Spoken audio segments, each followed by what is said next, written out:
तो हमारे चैनल की एक बिल्कुल ही नई वीडियो के अंदर आप सभी का स्वागत है। आज की वीडियो के अंदर हम जिस मूवी के बारे में बात करने वाले हैं उस मूवी का नाम है थामा, जो कि मैडॉक फिल्म्स के हॉरर कॉमेडी यूनिवर्स का पार्ट है। और इसीलिए ये जो थामा मूवी है वो स्त्री, मुंजिया और भेड़िया जैसी मूवी से डायरेक्टली कनेक्टेड है। साथ ही साथ थामा मूवी के अंदर हमें इस यूनिवर्स के दूसरे कैरेक्टर्स को भी दिखाया गया है और उन दूसरी मूवीज के रेफरेंस का भी इस थामा के अंदर काफी ज्यादा इस्तेमाल किया गया है। बाकी थामा मूवी की स्टोरी की बात करें तो इस यूनिवर्स की बाकी मूवीज की तरह इसकी स्टोरी भी काफी इंटरेस्टिंग है। एंड आज की वीडियो में मैं इसी थामा मूवी की स्टोरी को आप सभी एक्सप्लेन करने वाला हूं, ताकि आप सभी इस मूवी की स्टोरी को क्लियरली जानकर एंजॉय कर सकें। सो दोस्तों, वीडियो काफी इंटरेस्टिंग है, इसलिए आप सब इसे पूरा अंत तक जरूर देखना। और अगर आपको ये वीडियो पसंद आती है तो आप वीडियो को लाइक करना एंड कमेंट्स के अंदर थामा जरूर लिखना। लाइक और कमेंट इसीलिए क्योंकि आप सभी के लाइक्स और कमेंट्स ही हमें मोटिवेशन देते हैं। बाकी आप में से जिन्होंने चैनल को सब्सक्राइब नहीं किया वो जल्दी से चैनल को भी सब्सक्राइब कर लेना और सब्सक्राइब बटन के बगल वाले बेल आइकन को ऑल पर सेट कर लेना, ताकि आप हमारे चैनल की सारी लेटेस्ट वीडियो सबसे पहले देख सकें। बाकी चलिए अब हम बिना किसी देरी के आज की इस कमाल की वीडियो को स्टार्ट करते हैं।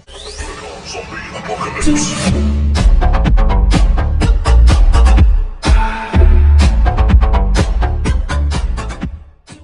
तो दोस्तों, थामा मूवी की स्टार्टिंग होती है आज से कई हजारों साल पहले से, बिल्कुल उस टाइम से जिस टाइम पर अलेक्जेंडर यानी कि सिकंदर पूरी दुनिया को जीतने निकला था। लेकिन जब सारी कंट्रीज को जीतते हुए अलेक्जेंडर इंडिया में आता है, तब इंडिया में रात के समय एक जंगल को पार करते समय अलेक्जेंडर एंड उसकी पूरी आर्मी के ऊपर कई सारे लोग अटैक कर देते हैं। अटैक करने वाले ये सारे लोग काफी ज्यादा पावरफुल और खूंखार होते हैं। इसके साथ ही इन सबकी आंखें लाल रंग में चमक रही होती है एंड इन सबके दांत भी काफी लंबे होते हैं। और फिर यहीं पर हमें ये पता लगता है कि असल में ये सब लोग कोई आम इंसान नहीं है, बल्कि ये सभी लोग हैं बेताल। और बेताल एक ऐसा क्रीचर होता है जो कि कोई इंसान मरने के बाद बनता है। यहाँ पर हम ये देखते हैं कि यहाँ पर जितने भी बेताल होते हैं उन सभी का लीडर होता है नवाजुद्दीन सिद्दीकी, जिसका इस मूवी के अंदर नाम है यक्षासन। और ये यक्षासन अपने सारे बेतालों के साथ मिलकर सारे लोगों को मार देता है और वो अलेक्जेंडर एंड उसकी आर्मी के सारे लोगों का खून पी जाते हैं। लेकिन अब पास्ट की इस झलक को देखने के बाद कहानी सीधा प्रेजेंट टाइम में आती है और प्रेजेंट टाइम में कहानी शुरू होती है आयुष्मान खुराना से। हम ये देखते हैं कि आयुष्मान खुराना जो कि इस मूवी के मेन एक्टर है, उनका इस मूवी के अंदर नाम होता है आलोक गोयल। और आयुष्मान खुराना यानी कि आलोक गोयल मूवी के अंदर एक न्यूज रिपोर्टर होते हैं जो कि आजाद न्यूज नाम के एक चैनल के लिए काम करते हैं। अब दोस्तों, अक्सर आपने ये देखा होगा कि कई सारे न्यूज चैनल्स के जो रिपोर्टर्स होते हैं वो हमेशा ही इंटरेस्टिंग खबरों को ढूंढने की कोशिश करते हैं, और जब उन्हें इंटरेस्टिंग खबर नहीं मिलती तो वो इंटरेस्टिंग खबर बनाने की भी कोशिश करते हैं। अब आलोक गोयल यानी कि आयुष्मान खुराना यहाँ पर बिल्कुल ऐसा ही करता है, जिसके लिए वो एक आम आदमी को 50 रुपए देकर कब्रिस्तान में लिटा देता है और उसके ऊपर रिपोर्टिंग करने लगता है कि ये एक राक्षस है। लेकिन कुछ सेकंड्स बाद ही वो आदमी उठकर भाग जाता है एंड वो कहता है कि वो 50 रुपए में इतनी एक्टिंग करेगा। लेकिन अब क्योंकि इस टाइम पर आलोक गोयल लाइव रिपोर्टिंग कर रहा होता है, इसीलिए न्यूज सामने आ जाती है और आलोक गोयल का सब तरफ मजाक बन जाता है। अब हालांकि इन चीजों से परेशान होकर आलोक गोयल अपने दो दोस्तों के साथ मिलकर ट्रैकिंग करने जाता है। लेकिन जब वो लोग ट्रैकिंग करने आते हैं तब आलोक के फ्रेंड्स उससे कहते हैं कि वो पिछले 2 दिनों से न्यूज वाली बात को लेकर काफी परेशान है, यहाँ तक कि उसने 2 दिनों से अपने सोशल मीडिया पर कोई पोस्ट भी नहीं डाला है। और इसलिए उसके फ्रेंड्स आलोक से कहते हैं कि उसे सोशल मीडिया के ऊपर कोई पोस्ट डालनी चाहिए, क्योंकि ये सब करके उसे काफी अच्छा लगेगा। अब आलोक अपने फ्रेंड्स की बात मान लेता है एंड इसीलिए वो अपने फ्रेंड्स को लेकर सीधा जंगल के अंदर जाने लगता है। और फिर जंगल में काफी अंदर आकर वो एक पेड़ के ऊपर चढ़ जाता है एंड वहाँ से अपनी फोटोज क्लिक करने लगता है। लेकिन आलोक जैसे ही फोटो क्लिक करता है वैसे ही वो देखता है कि उसकी सेल्फी के अंदर उसके साथ एक भालू भी दिखाई दे रहा है। और इसीलिए जैसी फोटो देखकर वो पीछे मुड़ता है वैसे उसे पता लगता है कि उसके पीछे एक बड़ा सा भालू खड़ा है, जो भालू देखते देखते आलोक के ऊपर हमला कर देता है। और वहाँ पर उस भालू को देखकर आलोक के दोनों फ्रेंड्स उस जंगल से भाग जाते हैं। और रही बात आलोक की, तो वो भालू से बचने के लिए जंगल में और ज्यादा अंदर जाने लगता है। और फिर वहाँ पर आने के बाद आलोक ये देखता है कि उसके सामने पेड़ की टहनियों के बीच में छुपने की जगह है, और इसीलिए बिना देरी किए आलोक उसके अंदर घुस जाता है। एंड क्योंकि भालू उसके पीछे वहाँ पर घुस नहीं पाता है, इसलिए आलोक उससे बच जाता है। अब वहाँ पेड़ के नीचे आने के बाद ही आलोक बेहोश हो जाता है, जिसके बाद अगले पल वहाँ पर रश्मिका मंडाना आती है, जिसका इस मूवी के अंदर नाम होता है ताड़का। ताड़का वहाँ पर आते ही सबसे पहले भालू को भगाती है और फिर उसके बाद वो आलोक को पेड़ के नीचे से बाहर निकाल लेती है। अब एक्चुअली में दोस्तों, ये ताड़का खुद भी कोई इंसान नहीं होती, बल्कि ये होती है एक बेताल। लेकिन मूवी के स्टार्टिंग में हमने देखा था कि बेताल इंसानों पर हमला करके उनका खून पी लेते हैं, लेकिन यहाँ पर उसका बिल्कुल उल्टा होता है। और वो इसीलिए क्योंकि ताड़का आलोक का खून नहीं पीती और वो ना ही उस पर हमला करती है, बल्कि जैसे उसे पता लगता है कि आलोक के दिल की धड़कन चल रही है और वो एक इंसान है, वैसे ये बात जानते ही वो आलोक का इलाज करने लगती है और वो उसे हिफाजत से रखती है। आलोक ताड़का के पास कई दिनों तक बेहोश रहता है और ताड़का भी आलोक का कई दिनों तक देखभाल करती है। लेकिन अब इसके बाद आलोक को होश आता है और होश में आने के बाद वो ताड़का से मिलता है एंड उसे ऐसा लगता है कि ताड़का हो ना हो कोई लड़की है जो कि आसपास के किसी गांव में रहती है। यहाँ पर ताड़का और आलोक एक दूसरे को अपना नाम बताते हैं, जिसके बाद आलोक ताड़का से ये भी कहता है कि वो किस तरह से इस जंगल में फंस गया। बट आलोक की बात सुनकर ताड़का उससे कहती है कि अभी वो आराम करे और जब वो ठीक हो जाएगा तब वो उसे खुद छोड़ कर आएगी। लेकिन दोस्तों, जहाँ एक तरफ आलोक और ताड़का की कहानी चल रही होती है, वहीं पर इसी जंगल जंगल में दूसरी तरफ एक और कहानी चल रही होती है। असल में दोस्तों हमें पता लगता है कि मूवी के स्टार्टिंग में हमने जिन भी बेतालों को देखा था वो सभी बेताल इसी जंगल में रहते हैं। यहाँ तक कि जो ताड़का है वो भी उन्हीं सारे बेतालों का हिस्सा है। इसी जंगल की दूसरी तरफ हम एक बड़े से मंदिर को देखते हैं जिस मंदिर के आसपास सारे बेताल रहते हैं और ये मंदिर असल में इन सारे बेतालों के लीडर का मंदिर होता है और इन सभी बेतालों के लीडर को ही कहा जाता है थामा। यहाँ तक कि मंदिर में उस थामा की एक मूर्ति भी होती है और थामा के उस मूर्ति के हाथों में उसका दिल होता है। अब दोस्तों यहाँ पर ही हम बेतालों की कहानी के बारे में जानते हैं। हमें जानने को मिलता है कि ये जो सारे बेतालों की कहानी है वो जुड़ी हुई है रक्तबीज नाम के एक डीमन से। एक्चुअली में रक्तबीज एक ऐसा डीमन था जो कि वैसे तो बहुत ज्यादा पावरफुल था, बट उसके साथियों से वरदान हासिल था कि जब भी कोई रक्तबीज को मारेगा तो उसके मरने के बाद उसके खून की जितनी बूंदे होंगी वो जैसे ही जमीन पर गिरेंगी वैसी हर एक बूंद से नया रक्तबीज पैदा होगा। और इसीलिए इसी वरदान की वजह से जैसी एक रक्तबीज मरता वैसे उसके मरते ही कई सारे रक्तबीज पैदा हो जाते थे। और फिर इसीलिए देवी दुर्गा जो कि रक्तबीज को मारने की कोशिश कर रही थी, उन्हें जब ये समझ में आ गया कि वो इस तरह से रक्तबीज को नहीं मार सकती है, तब उसके बाद ही उन्होंने अपनी पावर से क्रिएशन किया बेताल का। और ये बेताल वो क्रीचर्स थे जो कि ब्लड पिया करते थे। सो फिर इसीलिए बेतालों के क्रिएशन के बाद ही जैसी देवी दुर्गा ने रक्तबीज को मारना स्टार्ट किया वैसे ही उसकी बॉडी से निकलने वाला सारा ब्लड बेतालों ने कंज्यूम कर लिया एंड फिर इस तरह से रक्तबीज का खात्मा हुआ। और फिर उन सबके बाद ही बेतालों को दुनिया में ही छोड़ दिया गया ताकि वो यहाँ रहकर दुनिया का संतुलन बनाए रखें। और दोस्तों अभी के टाइम पर इन सभी बेतालों का जो लीडर है वो है यक्षासन। लेकिन हम ये देखते हैं कि इस मंदिर के बगल में एक गुफा होती है जिस गुफा के अंदर यक्षासन को कैद करके रखा गया होता है और यहाँ पर कई सारे बेताल होते हैं जो कि जंगल के जानवरों को मार मार कर उन्हें यक्षासन के पास देते हैं ताकि यक्षासन उनको कंज्यूम कर सके। लेकिन यक्षासन बार बार उन्हें कंज्यूम करने से मना कर देता है एंड वो उन सबसे कहता है कि वो बस इंसानों के ब्लड को कंज्यूम करेगा। अब हालांकि दोस्तों यहाँ पर इन सारे बेतालों ने अपने लीडर को यानी कि यक्षासन को कैद करके क्यों रखा है इस बात का आंसर आपको आगे मिलेगा। अब दोस्तों इसके बाद ही हम फिर से आलोक और ताड़का को देखते हैं जो कि एक दूसरे के साथ मिलकर अपने टाइम स्पेंड कर रहे होते हैं। लेकिन अगले पल हम ये देखते हैं कि वहाँ पर कई सारे बेताल आ जाते हैं जो कि आलोक को ढूंढते हुए वहाँ पर पहुंचे होते हैं और इसीलिए वो लोग बिना देरी किए आलोक को लेकर सीधा अपने मंदिर तक पहुंचते हैं जहाँ पर उन सबके साथ ही ताड़का भी जाती है। अब इसके बाद आलोक को जैसे ही बेतालों के मंदिर के पास लाया जाता है वैसे ही वहाँ पर हम ये देखते हैं कि वहाँ पर सभी बेतालों के साथ साथ उनका पुरोहित भी होता है और इस बेतालों के पुरोहित को प्ले किया है एक्टर राज प्रेमी ने जिनका इस मूवी के अंदर नाम है रक्तक्ष। अब रक्तक्ष के सामने लाकर इस बात का प्रस्ताव रखा जाता है कि आखिरकार उन्हें आलोक को छोड़ देना चाहिए या फिर कैद कर लेना चाहिए क्योंकि एज ऑफ कोर्स आलोक कोई बेताल नहीं है बल्कि वो एक इंसान है और वो बिना परमिशन के बेतालों की टेरिटरी में घुस आया है। अब यहाँ पर रक्तक्ष ये फैसला करता है कि वो आलोक को बंदी बनाकर रखेगा और आलोक का क्या करना है वो इस बारे में आगे सोचेगा। लेकिन दोस्तों रक्तक्ष जिन लोगों को आलोक को बंदी बनाने के लिए कहता है वो लोग आलोक को काल कोठरी में डालने की बजाय सीधा उसे गुफा में डाल देते हैं, वो भी उस गुफा में जिस गुफा के अंदर यक्षासन होता है। और वो लोग ऐसा इसीलिए करते हैं क्योंकि वो लोग यक्षासन के काफी लॉयल होते हैं। अब वो लोग जैसे आलोक को यक्षासन की गुफा में फेंकते हैं वैसे आलोक अपने सामने यक्षासन को देखकर काफी डर जाता है। लेकिन यक्षासन उसे देखकर काफी खुश होता है और वो आलोक से कहता है कि उसने 75 सालों से किसी भी ह्यूमन का ब्लड कंज्यूम नहीं किया है, लेकिन आज अब फाइनली जाकर वो एक ह्यूमन का ब्लड कंज्यूम करेगा। लेकिन यहाँ पर यक्षासन आलोक के साथ कुछ कर पाता कि उससे पहले हम ये देखते हैं कि बाहर खड़ी ताड़का इस बारे में जान जाती है और इसीलिए वो जल्दी से फ्लाई करके गुफा के अंदर आती है और वो आलोक को यक्षासन से बचाकर उसे लेकर वहाँ से उड़ जाती है। ये देखकर यक्षासन के जो लॉयल बेताल होते हैं वो जल्दी से उन दोनों का पीछा करते हैं, लेकिन ताड़का आलोक को लेकर भागते भागते सीधा जंगल की टेरिटरी के कोने में आ जाती है। अब वहाँ पर आकर वो आलोक से कहती है कि वो जल्दी से इस जंगल से बाहर चला जाए क्योंकि जैसे आलोक जंगल के बाहर जाएगा वैसे बेताल उसका कुछ नहीं बिगाड़ पाएंगे। और ऐसा इसीलिए क्योंकि बेतालों के कई सारे नियम है और उन्हें उन नियमों को मानना ही पड़ता है एंड उन्हीं सारे नियमों में से एक नियम ये भी है कि वो लोग इस जंगल से बाहर नहीं जा सकते हैं और इसीलिए आलोक के पीछे कोई भी बेताल नहीं आएगा। लेकिन आलोक अकेले जाने से मना कर देता है एंड वो ताड़का से कहता है कि अगर वो अकेले यहाँ से गया और उसने ताड़का को यहीं पर छोड़ दिया तो उसके सारे बेताल जो कि अब ताड़का के खिलाफ हो चुके हैं वो उसे एक बंदी बना लेंगे और इसीलिए वो ताड़का से कहता है कि वो उसके साथ चले।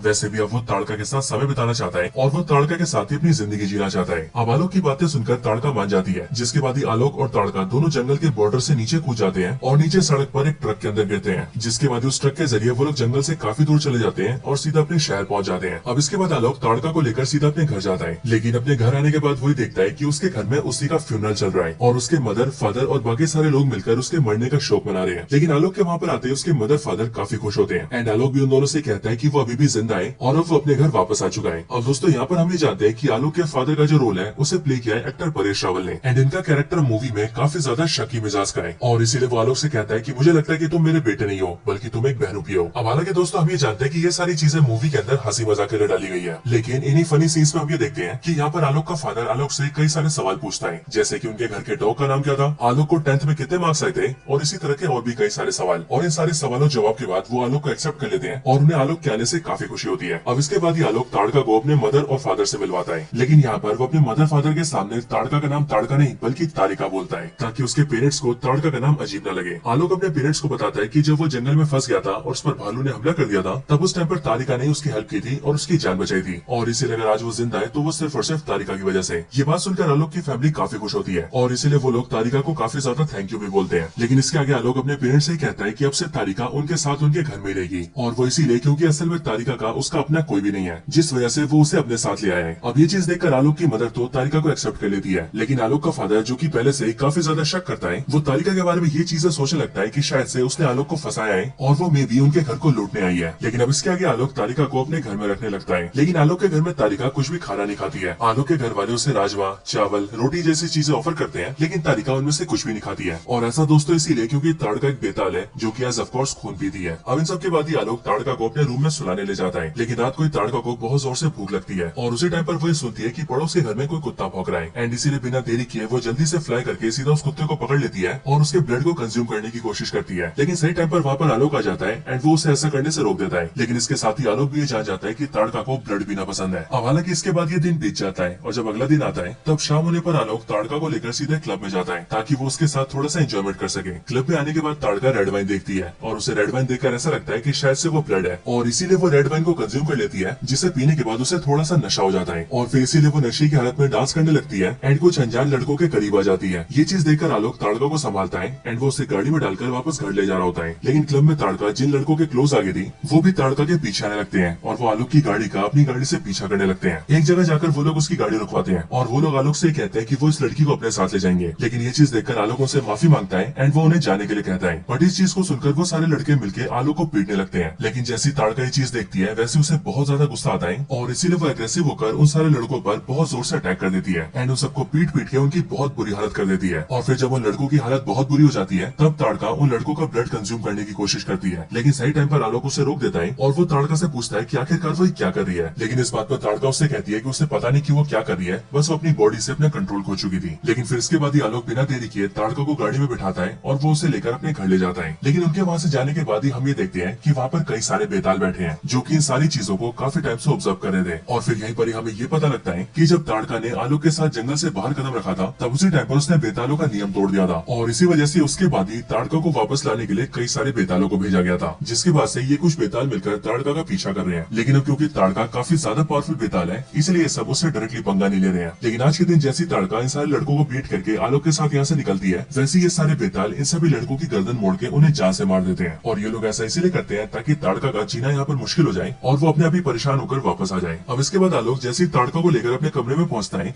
वैसे ही वो बहुत ज्यादा परेशान होकर ताड़का से पूछता है कि आखिरकार उस टाइम पर तुम कर क्या रही थी, तुम एक लड़के का खून पीने की कोशिश कर रही थी। ये बात सुनकर ताड़का उससे कहती है कि हाँ ये बात सच है कि मैं खून पीती हूँ, लेकिन मैं सिर्फ जानवरों का खून पीती हूँ, किसी इंसान का नहीं। उस टाइम पर तो बस गुस्से के मारे मैंने खुद पर से कंट्रोल खो दिया था, जिस वजह से मैं एक इंसान का खून पीने की कोशिश कर रही थी। लेकिन इस बात पर आलोक ताड़का से कहता है कि आखिरकार तुम ऐसा करती क्यों हो और क्यों तुम ब्लड पीती हो, कहीं ऐसा तो नहीं कि तुम कोई वैम्पायर हो। ये बात सुनकर ताड़का उसे बताती है कि मैं कोई वैम्पायर नहीं हूँ, लेकिन मैं एक बेताल हूँ, और बेताल एक्चुअली में ऐसे क्रीचर्स होते हैं जो कि इंसान तो नहीं होते बट वो इंसान की तरह दिखते हैं और पावर्स में काफी ज्यादा पावरफुल होते हैं। बेताल बहुत तेज मूव कर सकते हैं, वो हवा में फ्लाई कर सकते हैं, उनकी स्ट्रेंथ बहुत ज्यादा होती है, और इन सब के भी ऊपर वो सर्वाइव करने के लिए ब्लड कंज्यूम करते हैं। ये सभी बोलने के बाद ताड़का आलोक को बेतालों की स्टोरी भी बताती है कि आखिरकार बेताल कैसे एग्जिस्टेंस में आए। और ये सारी स्टोरी बताने के बाद वो आगे आलोक से कहती है कि हम सभी बेताल बीते हजारों सालों से ह्यूमंस का ब्लड कंज्यूम करते आ रहे थे, लेकिन हम ऐसे ही किसी भी ह्यूमन का ब्लड कंज्यूम नहीं करते, बल्कि हम सिर्फ उसी ह्यूमन का ब्लड कंज्यूम करते थे जो कि बहुत ज्यादा गुस्सैल हो और बुरे काम करता हो, और उन बुरे इंसानों को मारकर उनका ब्लड कंज्यूम करके हम दुनिया में बैलेंस बनाकर रखते थे। लेकिन ये सारी चीजें बदल गई साल 1947 में। साल 1947 में जब हमारा देश आजाद हुआ तब उस टाइम पर बॉर्डर डिस्प्यूट्स की वजह से काफी सारे राइट्स हुए, और उन सारे राइट्स में हजारों लोगों ने अपनी जान गंवा दी। और जब उस पूरे कत्लेआम को हम लोगों ने अपनी आंखों से देखा तब हमें ये पता लगा कि हम जिन ह्यूमंस को मारकर उनका ब्लड कंज्यूम करते हैं वो तो हमसे भी ज्यादा खतरनाक है, और ये सब इतने बेरहम है कि वो किसी को मारने से पहले एक बार भी नहीं सोचते हैं। और फिर इसीलिए उस दिन हम सारे बेतालों ने फैसला किया कि आज के बाद से हम किसी भी ह्यूमन का ब्लड कंज्यूम नहीं करेंगे, क्योंकि ह्यूमंस का ब्लड कंज्यूम करने से हो ना हो हम भी उनके जैसे हो जाएंगे, जो कि हम कभी नहीं चाहते थे। और फिर इसीलिए उस दिन से हम बेतालों का ये नियम बन गया कि हम किसी भी ह्यूमन का ब्लड कंज्यूम नहीं करेंगे। अब इस नियम को हम सारे बेतालों ने माना सिवाय एक के, और वो एक था हम सारे बेतालों का लीडर यानी कि यक्षासन, जिसे तुमने कैद में देखा था। वो असल में हम सारे बेतालों का लीडर है, और उसने हम में से बहुत सारे बेतालों को इंसानों से बेताल भी बनाया है। असल में अगर कोई बेताल किसी ह्यूमन का सारा ब्लड कंज्यूम कर ले तो वो ह्यूमन बच जाएगा, लेकिन अगर वो ह्यूमन का सारा ब्लड कंज्यूम ना करे या सिर्फ वो उस ह्यूमन को काट कर भी छोड़ दे तो इस तरीके से उस इंसान को भी बेताल बनाया जा सकता है। और ऐसा करके यक्षासन ने कई सारे इंसानों को बेताल बना रखा है। यक्षासन को ह्यूमंस का ब्लड बहुत पसंद है, और इसीलिए नियम बनने के बाद भी उसने नियम को माना नहीं नहीं और वो लगातार इंसानों का ब्लड कंज्यूम करने लगा। साथ ही साथ वो कई सारे नए नए बेतालों को भी बनाता गया और उसका तो ये मकसद बन गया कि वो दुनिया के सारे इंसानों को बेताल बना दे और पूरी दुनिया के ऊपर राज करना शुरू कर दे। लेकिन फिर ये सब देखकर हम सारे बेतालों ने उसे रोका, जिसके बाद हम सबके जो पुरोहित है यानी कि रक्तक्ष, उन्होंने अपनी शक्तियों का इस्तेमाल करके यक्षासन को कैद कर दिया और उसे बेड़िया पहनाकर गुफा में डाल दिया। जिसके बाद तब से लेकर अब तक यानी कि 75 सालों से भी ज्यादा से वो उसी गुफा में कैद है। लेकिन असल में जब यक्षासन को कैद किया जा रहा था तब उस टाइम पर उसने एक शर्त रखी थी और उसने हम सब बेतालों से ये कहा था कि वो अभी तो कैद में जा रहा है, लेकिन अगर आगे चलकर कोई दूसरा बेताल भी नियम तोड़ता है और उसकी तरह अगर कोई दूसरा बेताल भी किसी इंसान को बेताल बनाता है तो फिर उस दिन के बाद से यक्षासन यानी कि मैं आजाद हो जाऊंगा। लेकिन फिर इन सब के बाद ही यक्षासन को गुफा में कैद कर दिया जाता है कि तुम हम सारे बेतालों के पूर्वज हो और तुमने ही हम सबको बनाया है। एंड इसी वजह से जब तक तुम गुफा में कैद रहोगे तब तक हम तुम्हें जानवरों की बलि देते रहेंगे ताकि तुम्हें जानवरों का खून मिलता रहे। अब इसके बाद ही ताड़का की स्टोरी खत्म होती है और वो आलोक को बताती है कि ये सारी बातें सच है। इसके साथ ही वो आलोक को ये भी दिखाती है कि उसके सीने में कोई दिल नहीं है। जो सारी चीजें देखकर आलोक को सारी बातों पर भरोसा हो जाता है। लेकिन अब इसके अगले पल उनके घर में पुलिस आती है एंड यहाँ पर हम ये जानते हैं कि पुलिस इंस्पेक्टर और कोई नहीं बल्कि पंचायत सीरीज के प्रहलाद चाचा है। पुलिस इंस्पेक्टर यहाँ पर इनके घर आकर आलोक से कहता है कि अभी कुछ टाइम पहले हमें एक जगह पर कई सारे लड़कों की लाश मिली है और अब क्योंकि सीसीटीवी कैमरे से हमने देखा है कि आपकी गाड़ी वहाँ से गुजरी है, इसलिए हम यहाँ पर आपसे पूछताछ करने आए हैं। इसके बाद ही वो इंस्पेक्टर घर में ताड़का को भी देखता है और ताड़का को देखकर वो सभी से कहता है कि उसे इस लड़की से अकेले कमरे में बात करनी है और फिर ये बोलकर वो ताड़का को लेकर एक रूम में जाता है और रूम को क्लोज कर देता है। लेकिन कमरा बंद करते ही हमें ये पता लगता है कि वो इंस्पेक्टर भी असल में एक बेताल है जो कि ताड़का को अपनी आइडेंटिटी दिखाता है एंड वो उसे बताता है कि वो भी बेताल है जो कि काफी टाइम से इंसानों के बीच रहकर बैलेंस बनाने की कोशिश कर रहा है ताकि कोई भी इंसान बेतालों के बारे में जान ना पाए। लेकिन आज के दिन ताड़का ने उन सारे लड़कों को मारकर ठीक नहीं किया और अच्छा हुआ कि हद से हद ताड़का ने उन लड़कों को गर्दन तोड़ के मारा, क्योंकि अगर इसकी बजाय वो लड़कों का ब्लड कंज्यूम कर लेती तो फिर उसकी वजह से बहुत बड़ा बवाल हो सकता था। ये बात सुनकर ताड़का इंस्पेक्टर को बताती है कि उसे याद नहीं कि उसने उन लड़कों को जान से मारा या नहीं, बस उसे तो सिर्फ इतना याद है कि वो लड़की आलोक को पीट रहे थे, जो देखकर उसे बहुत ज्यादा गुस्सा आया और गुस्से में बेकाबू होकर उसने उस लड़कों पर हमला करा। ताड़का की बात सुनकर इंस्पेक्टर उससे कहता है कि उसका यहाँ पर रहना ठीक नहीं है और इसीलिए ताड़का को जल्द से जल्द बेतालों के जंगल वापस चले जाना चाहिए, क्योंकि अगर ताड़का और टाइम तक यहाँ पर रहती है तो फिर इसकी वजह से आलोक और उसकी फैमिली पर भी जान का खतरा आ सकता है। अब इंस्पेक्टर ताड़का को यह बातें बोलकर वहाँ से चला जाता है। जिसके बाद जब आलोक ताड़का से अकेले में बात करने आता है तब ताड़का इंस्पेक्टर की कई भी बात उसे बताती है और फिर आलोक से कहती है कि वो यहाँ से जा रही है क्योंकि उसके यहाँ पर रहने की वजह से आलोक एंड उसकी फैमिली पर खतरा आ सकता है। ताड़का की बात सुनकर आलोक उसे रोकने की कोशिश करता है, लेकिन ताड़का उससे कहती है कि वो यहाँ से जाकर ही रहेगी। जिसके बाद हम ये देखते हैं कि आलोक उसे अपनी गाड़ी में बिठाता है और वो उसे बस में बिठा देता है ताकि वो अपनी मंजिल तक जा सके। लेकिन ताड़का जैसी बस में बैठकर जाने लगती है वैसे कुछ टाइम बाद ही आलोक अपनी गाड़ी से उसका पीछा करता है और वो खिड़की से ताड़का से कहता है कि वो रुक जाए और प्लीज ना जाए, क्योंकि अगर ताड़का चली गई तो आलोक रह नहीं पाएगा। अब हालांकि इन दोनों की यहाँ पर बातचीत चली रही होती है कि तभी हम ये देखते हैं कि ड्राइविंग पर ध्यान न देने की वजह से आलोक का एक्सीडेंट हो जाता है और उसकी गाड़ी पूरी तरह से पलट जाती है, जिस वजह से आलोक को गाड़ी में बहुत ज्यादा चोट लगती है। ये देखकर ताड़का जल्दी से बस रुकवाती है और वो फटाफट से आलोक के पास जाती है। जिसके बाद वो जल्दी से आलोक को गाड़ी से बाहर निकालती है एंड वो देखती है कि आलोक की हालत बहुत ज्यादा खराब है और आलोक देखते ही देखते उसके सामने मरने लगता है। अब ताड़का के पास आलोक को बचाने का और कोई भी रास्ता नहीं होता है एंड इसी वजह से वो आलोक को काट लेती है और आलोक को काट के उसे एक बेताल बना देती है। इधर ये खबर जैसे आलोक के पेरेंट्स को पता लगती है वैसे वो लोग भी आलोक को जल्दी से हॉस्पिटल में भर्ती करते हैं और हॉस्पिटल में जल्दी से डॉक्टर्स उसका आईसीयू में इलाज करते हैं। लेकिन सारी कोशिशों के बाद भी डॉक्टर्स आलोक को बचा नहीं पाते, जिसके बाद डॉक्टर्स आलोक के पेरेंट्स को ही बताते हैं कि आलोक मर चुका है। ये बात सुनकर आलोक के पेरेंट्स बहुत ज्यादा रोने लगते हैं। लेकिन दोस्तों अगले पल हम आईसीयू में देखते हैं कि ताड़का के काटने का असर अब आलोक पर होने लगता है और इसीलिए धीरे धीरे करके उसके सारे जख्म बढ़ने लगते हैं और वो फिर से जिंदा हो जाता है और वो बन जाता है एक बेताल। बेताल बनते ही आलोक को खून की तड़प होती है और इसीलिए वो जल्दी से हॉस्पिटल के ब्लड बैंक में जाता है और वहाँ पर आकर 2-3 थैली खून पी जाता है। लेकिन फिर इसके बाद आलोक के पेरेंट्स को ही पता लगता है कि आलोक जिंदा है एंड फिर इसीलिए वो लोग आलोक को लेकर सीधा घर जाते हैं और आलोक को उसके कमरे में सुला देते हैं। अब अगली सुबह जब आलोक की आंख खुलती है तब वो देखता है कि उसे धूप की रोशनी से थोड़ी सी जलन हो रही है, लेकिन इसके साथ ही वो ये भी नोटिस करता है कि उसके सीने में उसका दिल धड़कना बंद कर चुका है। इन सारी चीजों के बारे में आलोक ताड़का से पूछता है, जिस पर ताड़का उसे बताती है कि असल में अब आलोक भी एक बेताल बन चुका है और उसे बेताल खुद ताड़का नहीं बनाया है और अब क्योंकि वो अभी नया नया बेताल बनाए इसीलिए भी कुछ दिन उसे धूप से थोड़ी सी तकलीफ होगी, लेकिन धीरे धीरे करके उसे आदत पड़ जाएगी, जिसके बाद वो धूप में बाहर निकल पाएगा। ये बात सुनकर आलोक बहुत ज्यादा घबरा जाता है और वो ताड़का से पूछता है कि आखिरकार उसने उसे बेताल क्यों बनाया, जिस पर ताड़का उसे समझाती है कि जब उसका एक्सीडेंट हुआ था तब उस टाइम पर आलोक धीरे धीरे करके मरता जा रहा था और इसीलिए अगर ताड़का उसे बेताल न बनाती तो आलोक की जान चली जाती। अब इन चीजों के बाद आलोक धीरे धीरे करके अपने इस नए रूप को एक्सेप्ट कर लेता है, जिसके बाद ताड़का आलोक को उसकी पावर्स के बारे में बताती है और कई दिनों तक उसे उसकी पावर्स की ट्रेनिंग करवाती है, जैसे कि सही से कैसे चलना है, कैसे तेजी से मूव करना है, कैसे हवा में फ्लाई करना है और कैसे अपनी पावर्स पर कंट्रोल करना है। लेकिन असल में इन सब के पीछे आलोक का जो फादर होता है वो धीरे धीरे करके आलोक के इस रूप के बारे में जानने लगता है, जिसके बाद ही एक दिन उसे पता लग जाता है कि आलोक के साथ कुछ तो गड़बड़ है और फिर इसीलिए वो आलोक से पूछता है कि आखिरकार ये सब क्या है। इस बात पर आलोक अपने फादर को सारी बातें सच सच बताता है एंड वो उन्हें समझाता है कि वो असल में मर चुका है और अब वो एक बेताल बन चुका है, लेकिन बेताल बनने के बाद भी वो अपने माता पिता का बेटा ही रहेगा। लेकिन आलोक का फादर आलोक के इस रोग को एक्सेप्ट नहीं करता है और इसीलिए वो अगले दिन आलोक को लेकर सीधा एक तांत्रिक के पास जाता है ताकि वो आलोक को ठीक करवा सके। अब दोस्तों हमें पता लगता है कि वो तांत्रिक और कोई नहीं बल्कि कटप्पा है, यानी कि वही मुंजिया मूवी का एल्विस प्रभाकर। एल्विस प्रभाकर के पास हम भी देखते हैं कि यहाँ पर हमें भेड़िया और स्त्री मूवी का भी रेफरेंस दिया जाता है, क्योंकि यहाँ पर एल्विस से मिले जना आता है जो कि यहाँ पर एल्विस प्रभाकर से भेड़िया के बारे में बात करता है, जो कि उसका कजन है। और वो उसे बताता है कि उसका भाई जो कि भेड़िया है उसने लास्ट टाइम सरकटे नाम के एक राक्षस से फाइट की थी, लेकिन उस फाइट में सरकटे ने उसे इतनी बुरी तरह से मारा कि अब उसके बाद से वो सही से भेड़िया बन ही नहीं पा रहा है और वो इसीलिए यहाँ पर उसके इलाज के बारे में जानने आया है। जना की बात सुनकर एल्विस उसे बताता है कि असल में उसके भाई को ठीक करने का सिर्फ एक ही तरीका है और वो है बेताल का ब्लड। बेताल एक्चुअली में वो क्रीचर्स होते हैं जो कि दूसरों का ब्लड पीते हैं, लेकिन अगर उसी बेताल का ब्लड भेड़िया को पिला दिया जाए तो फिर ऐसा करने की वजह से भेड़िया ठीक हो सकता है। अब दोस्तों उसके बाद ही वहाँ पर आलोक एंड उसका फादर आता है, जो कि वहाँ पर आकर जना से कुछ टाइम के लिए बाहर जाने के लिए कहते हैं। एंड फिर उसके बाद आलोक का फादर एल्विस प्रभाकर से कहता है कि उसका बेटा एक बेताल बन चुका है और इसलिए वो चाहता है कि वो किसी तरीके से उसके बेटे को बेताल से फिर से इंसान बना दे। लेकिन यहाँ पर एल्विस प्रभाकर आलोक के बाप से कहता है कि ऐसा करना इम्पॉसिबल है, जो एक बार बेताल बन गया वो वापस इंसान कभी नहीं बन सकता है। और फिर इसलिए ये बात जानकर आलोक और उसका फादर वहाँ से चले जाते हैं। लेकिन उनके जाने के बाद एल्विस प्रभाकर आलोक के बेताल होने के बारे में जना को बता देता है, जिसके बाद जना इस बात को अपने भाई भेड़िए को बताता है, यानी कि वरुण धवन को। और फिर इसीलिए दोस्तों हम ये देखते हैं कि इस मूवी के अंदर वरुण धवन का भी अपीयरेंस आता है, जो कि एक जगह आलोक को अकेला पाकर उस पर अटैक कर देता है और वो उससे उसका ब्लड मांगता है। लेकिन एज ऑफ कोर्स आलोक उसे अपना ब्लड देने से मना कर देता है और वो उसे फाइट में बहुत बुरी तरह से पीटने लगता है। लेकिन फाइट के अंदर ही वो भेड़िए को ललचाने के लिए अपना हाथ काटता है और उसे अपना ब्लड दिखाता है। लेकिन इसी चीज का फायदा उठाकर भेड़िया वहाँ पर जंप करता है और वो आलोक की बॉडी का एक बूंद खून पी जाता है, जिसके बाद उसे जैसी बेताल का ब्लड मिलता है वैसे वो पूरी तरह से ठीक हो जाता है और उसके भेड़िया होने की पावर्स भी कई गुना बढ़ जाती है। और फिर पावरफुल होने के बाद ही भेड़िया आलोक के ऊपर और जोर जोर से हमले करता है। लेकिन फिर सही टाइम पर वहाँ पर ताड़का आती है और वो चुपके से आलोक को वहाँ से छुपा के निकाल लेती है। इसके बाद ये ताड़का आलोक को लेकर सीधा इंस्पेक्टर के पास जाती है, यानी कि प्रहलाद चाचा के पास, और वो वहाँ जाकर उसे भेड़िए के बारे में सारी बात बताती है। एंड वो उसे ये भी बताती है कि भेड़िए ने इसका एक बूंद ब्लड पी लिया है। ये बात सुनकर इंस्पेक्टर उन्हें बताता है कि ये बहुत ही गलत हो गया है, क्योंकि एक्चुअली में अगर भेड़िए को बेताल का ब्लड मिल जाए तो वो कई गुना पावरफुल हो जाता है। और सिर्फ ये नहीं बल्कि ये शेर के मुंह में खून लगने जैसा है, क्योंकि जैसे ही भेड़िए को बेताल का थोड़ा सा ब्लड मिलेगा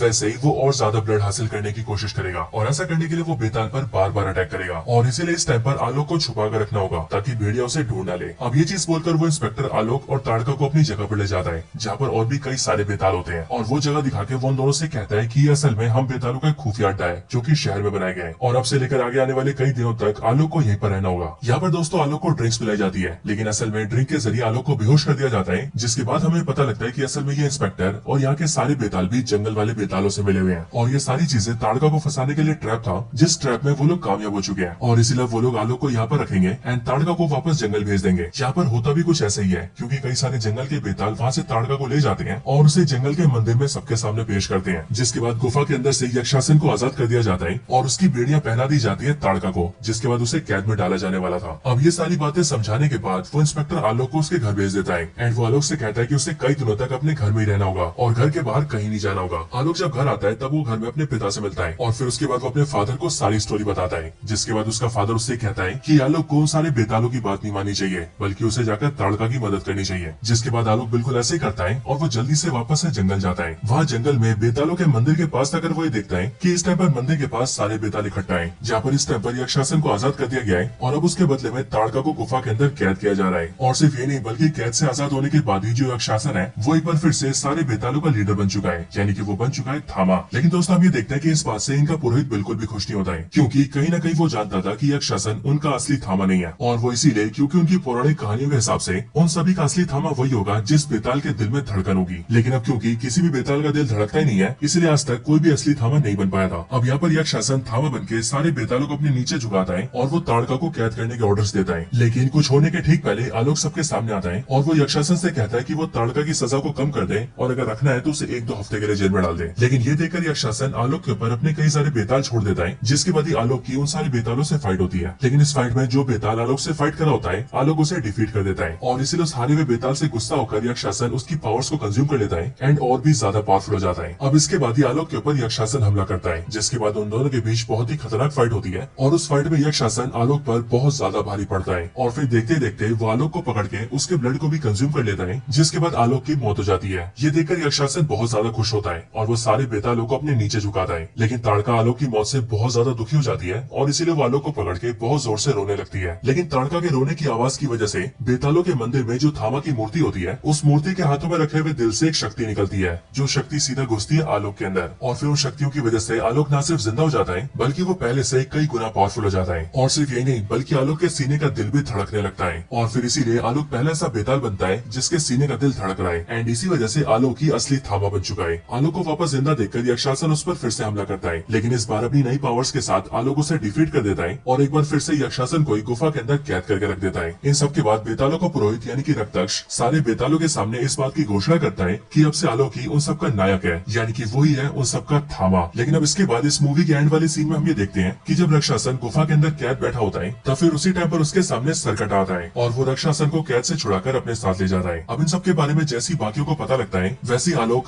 ताड़का, राजपुरोहित और बाकी सब लोग मिलकर वहाँ पर जाते हैं। और वहाँ पर आकर वो लोग ये देखते हैं कि रक्षासन कैद से भाग चुका है। ये देखकर राजपुरोहित आलोक से कहता है कि अब वो यहाँ से जाकर सीधा इंसानों का ब्लड कंज्यूम करेगा और काली शक्तियां हासिल करेगा, जिस वजह से वो बहुत ज्यादा पावरफुल हो जाएगा। बट इस बात पर आलोक उससे कहता है कि वो कितना ही पावरफुल हो जाए, वो उसे डिफीट करेगा। लेकिन आलोक की बात सुनकर राजपुरोहित उसे समझाता है कि यह करना इतना भी आसान नहीं होगा, और इसीलिए अगर आलोक को रक्षासन को डिफीट करना है तो फिर आलोक को रक्षासन से भी ज्यादा पावरफुल बनना होगा। पर आलोक उससे पूछता है कि आखिरकार वो इतना पावरफुल कैसे बन सकता है, जिस पर राजपुरोहित उसे बताता है कि अब आलोक को भेड़िए का खून पीना होगा, क्योंकि भेड़िए का खून पी गई वो और ज्यादा पावरफुल बनेगा। लेकिन दोस्तों, अब जहाँ एक तरफ आलोक भेड़िए का खून पीने के लिए तैयार है, वहीं पर ही दूसरी तरफ हम ये देखते हैं कि अब भेड़िया भी आलोक को ढूंढता हुआ वहाँ पर आ चुका है। और अब इसीलिए आने वाली मूवीज के अंदर ये दोनों एक दूसरे से टकराने वाले हैं। बट दोस्तों, इसके साथ ही ये पूरी मूवी यहीं पर एंड हो जाती है।